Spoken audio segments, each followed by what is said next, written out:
Você já deve conhecer a história da empregada milionária que não sabia que era milionária. Não sabia que tinha herdado uma herança do antigo patrão, que tinha deixado para ela milhões, toda a sua fortuna, na verdade, tinha deixado para ela. Ele não tinha herdeiros, amava essa senhora, deixou tudo para ela. Mas ela pegou o quadro desse testamento que fazia dela uma milionária, colocou como uma lembrança do seu senhor, era uma empregada doméstica analfabeta, não sabia ler, colocou, achou bonito o quadro, tinha gratidão, colocou o quadro na parede e passou os últimos 10 anos da sua vida com a lembrança do seu ex-patrão através daquele quadro. Mas era uma herança, ela era milionária e não sabia. Ela faleceu sem desfrutar. Essa história, acredito eu, que é uma história de Charles Spurgeon, verídica, óbvio, verdadeira. E no dia que ele visitou ela, no dia da morte dela, ela estava no leito, ele viu, perguntou o que era e descobriu que era um testamento que ela não estava desfrutando. Muitos conhecem essa história. Para quem não conhece, vamos começar o vídeo de hoje, vamos começar aí falando disso, e para você que já conhece, você precisa reviver esse conhecimento.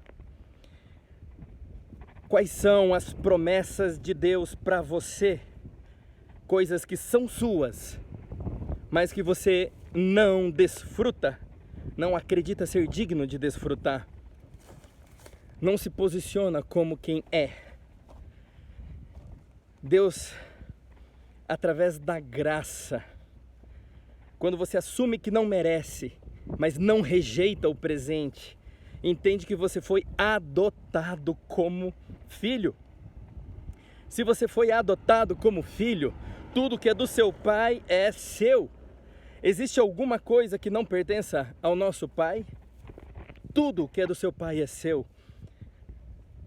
Paulo fala que você, através da graça e da adoção, foi feito co-herdeiro, herdeiro juntamente com Cristo, co-herdeiro juntamente com Cristo. Tudo que Cristo herdou, através da vitória dele, tudo, você também é herdeiro.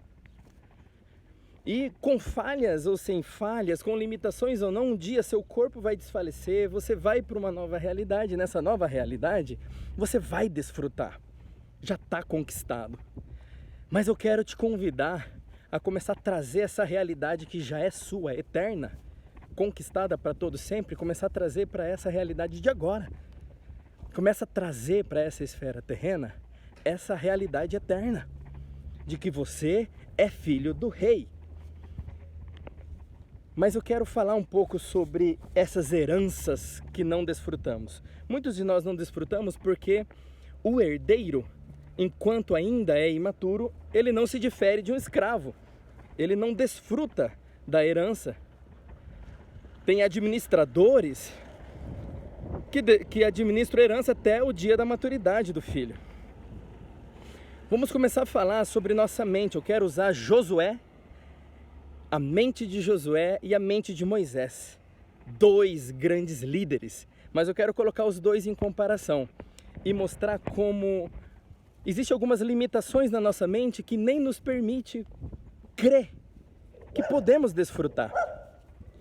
Tem limitações que faz você nem ousar pedir.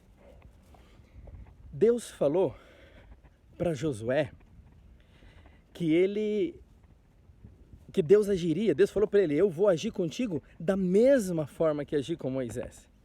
E no sentido do serviço, das guerras, no sentido da liderança e da missão, Josué tomou posse disso.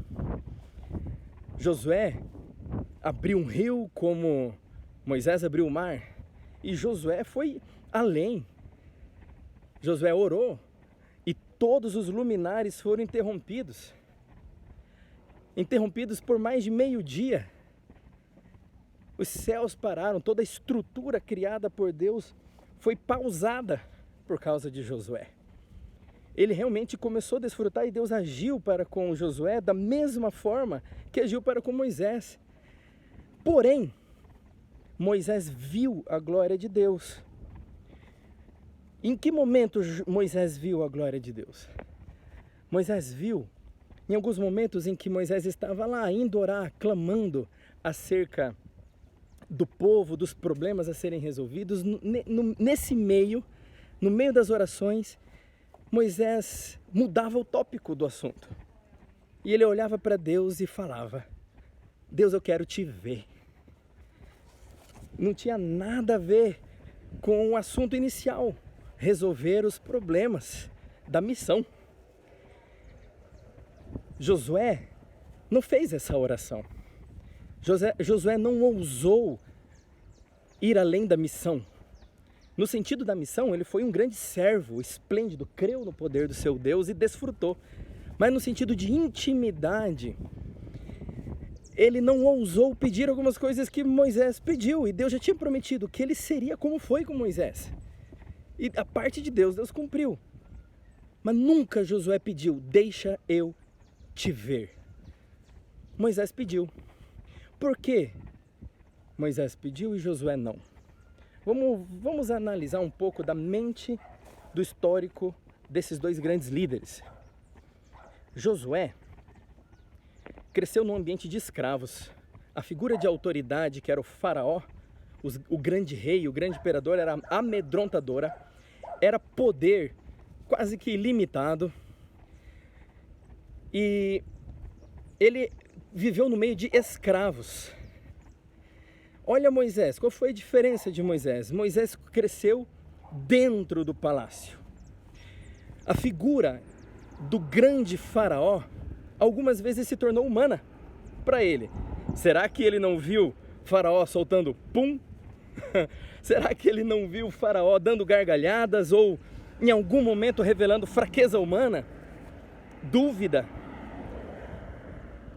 Qual o nível de intimidade? O que ele não contemplou quando viu o faraó com seu filho? Algum tipo de afeto, de carinho? Será que de vez em quando, passando pelos corredores, será que algum dia faraó não olhou para Moisés e fez uma piada para Moisés? Moisés via figuras de altíssima autoridade como algo que era possível acessar. Existia possibilidade. Ele viu de perto essa realidade. Ele viu que grandes figuras de autoridade são afetivas. Josué nunca vislumbrou algo assim. Figuras de altíssima autoridade eram distantes, poderosas e temíveis. E Josué temeu ao Senhor. Foi um grandíssimo líder, creu no poder do seu Senhor, parou os céus, parou o sol, no céu ele parou. Mas Josué nunca pensou na possibilidade de olhar para essa altíssima autoridade e falar: deixa eu te ver sua face, deixa eu te conhecer. Moisés viu, mas tinha dentro da mente de Moisés essa informação programada. Ele cresceu vendo isso. Quando ele se aproximou de Deus, à medida que ele ia resolvendo todas as demandas da missão de liderar e libertar aquele povo, nesse meio processo, Moisés começou a pedir algo que não tinha a ver com a missão. Ele queria ver a Deus, queria conhecer a Deus. E você? Quais são as limitações que faz você não pensar que você é herdeiro? E se posicionar assim e começar a trazer dia após dia para essa realidade terrena já hoje aquilo que já é eterno. Vamos fazer um teste? Todo joelho se dobrará. Quando você pensa nesse tempo que vai chegar, o relógio, a contagem regressiva está rodando, está chegando. Todo joelho se dobrará, toda língua confessará a governança de Jesus Cristo. Vamos lá, me diz o seguinte: quando você se imagina se dobrando diante do Supremo Soberano, Jesus Cristo, aquele que não apenas é uma autoridade, um rei, aquele que sustenta a realidade, não existiria realidade sem ele. Ele é o dono da realidade e de todas as realidades, lá nos céus, sétimo céu, terceiro céu, aqui na terra, embaixo da terra. Ele sustenta a realidade dos vivos e a realidade dos mortos. Ele é o Criador.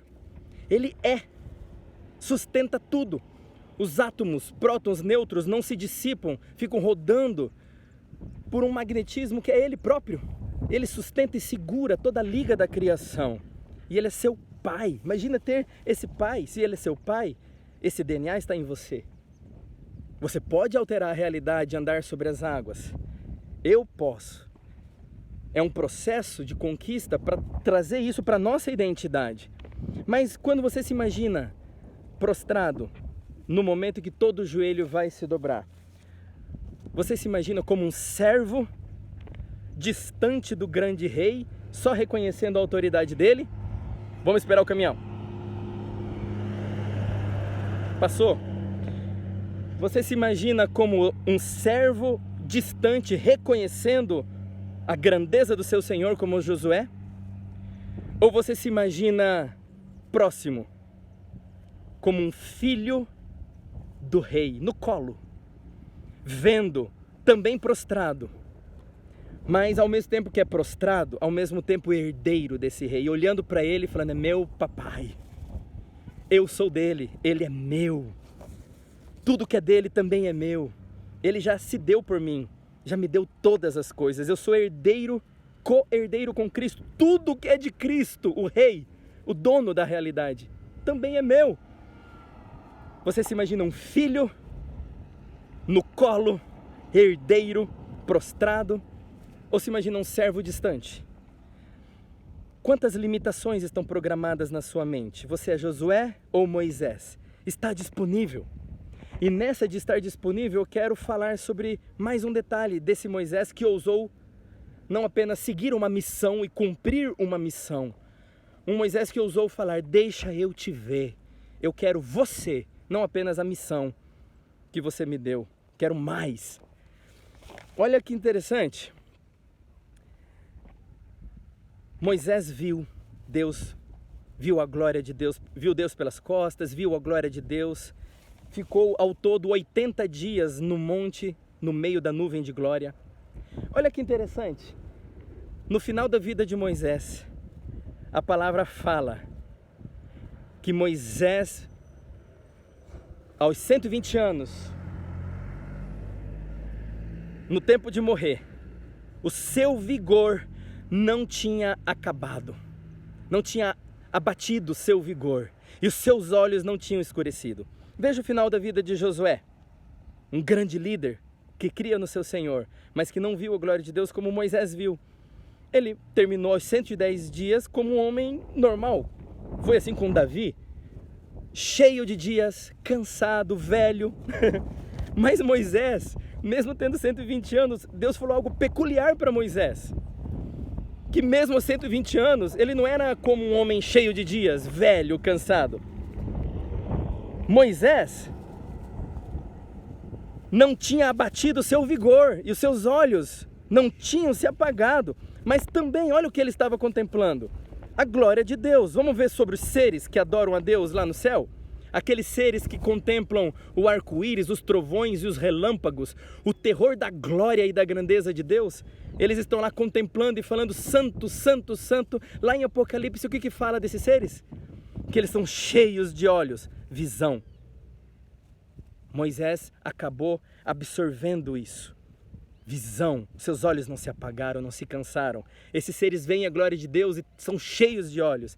E a Bíblia fala que eles não se cansam, adoram dia e noite, e o vigor deles nunca se abate. Olha o que aconteceu com Moisés.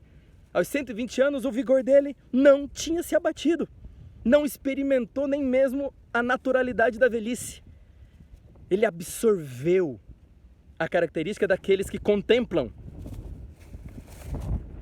1 Coríntios fala que é contemplando, como por espelho a glória do Senhor, que somos transformados. E a Bíblia fala que seremos transformados à sua semelhança. Deus, o Todo-Poderoso, quer você semelhante a Ele. Você semelhante a Deus, a um Deus, ao Deus Todo-Poderoso. Já pensou você ver a glória de Deus? Já pensou você absorver um novo estilo de vida? E de repente chegar na velhice e Deus testemunhar a seu favor, as pessoas testemunharem a seu favor falando: o vigor dele não se abate, a visão dele não se acaba. Porque você contempla a glória de Deus? Queira mais para você, queira mais para a sua vida. Tem mais, você é filho do rei, O DNA de rei está dentro de você. Isso já é seu, vai acontecer. Comece a trazer para o hoje essa identidade. É pela graça. Na graça você começa se arrependendo, reconhecendo que não merece. Mas você recebe de presente. E absorve essa realidade, traz para essa realidade.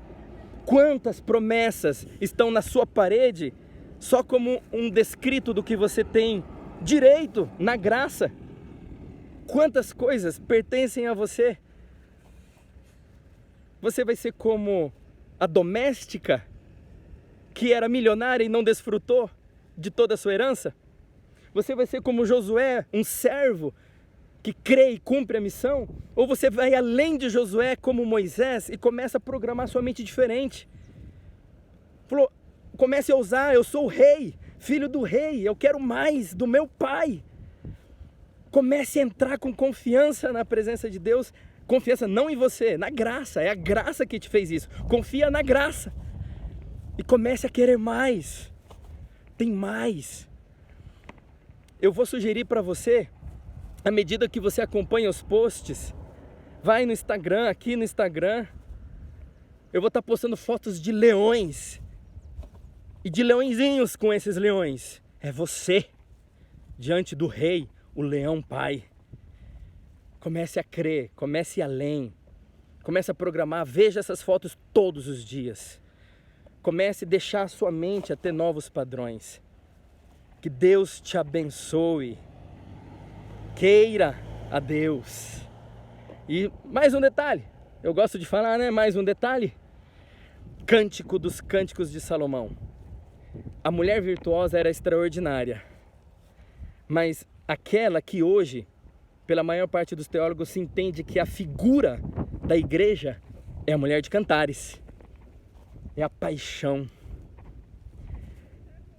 O cântico dos cânticos.